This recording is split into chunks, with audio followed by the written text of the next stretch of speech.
Everyone and welcome back. आज के session में हम लोग chromosomal theory of inheritance exactly क्या होता है वो समझने की कोशिश करेंगे। तो दो साइंटिस्ट थे, सटन एंड बोफ्री। ये दोनों ने 1902 में क्रोमोसोमल थ्योरी ऑफ इनहेरिटेंस दिया।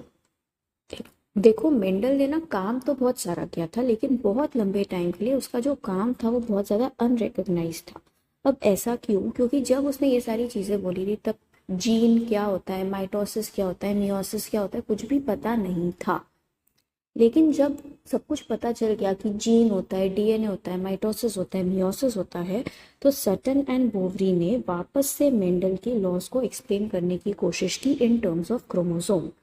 और जब उन्होंने ऐसा किया, इसके बाद मेंडल का जो वर्क था उसको बहुत ज़्यादा एप्रिसिएशन मिलना स्टार्ट हुआ। उन्होंने कहा जिस तरीके से जीन का मूवमेंट होता है उस तरीके से ही जो मेरे क्रोमोसोम्स है उनका भी मूवमेंट होता है। और इस कंसेप्ट को एक्सप्लेन करने में जो उनको मेहनत लगी उसमें उनका साथ दिया ड्रोसोफिला ने। Drosophila is basically a fly Arthropoda है।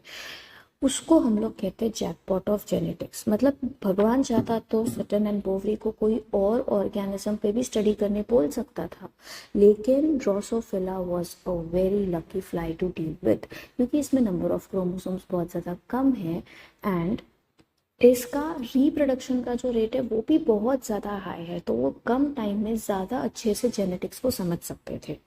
जो ये मेहनत हुई टू मेक पीपल अंडरस्टैंड कि मेंडल क्या कहना चाहता था in terms of chromosome and genes, जिससे ये प्रूव हुआ कि दिस इज बेसिकली क्रोमोसोम जो कि क्या कर रहा है, आपके जीन को कैरी कर रहा है और इनहेरिटेंस के लिए रिस्पॉन्सिबल है।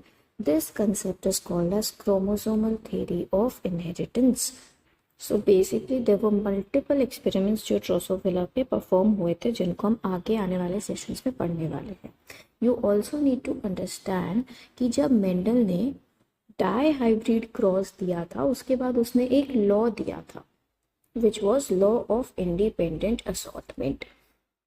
जो मेंडल था उसको लगता था कि ये एक यूनिवर्सल लॉ है, एक कैरेक्टर दूसरे पे नहीं डिपेंड करता।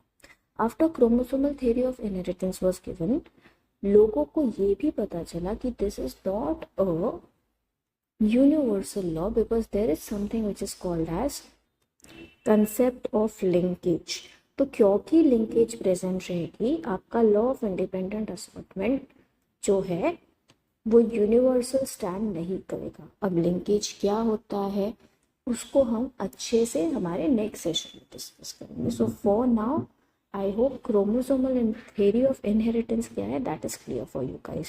So let's meet soon in the next session.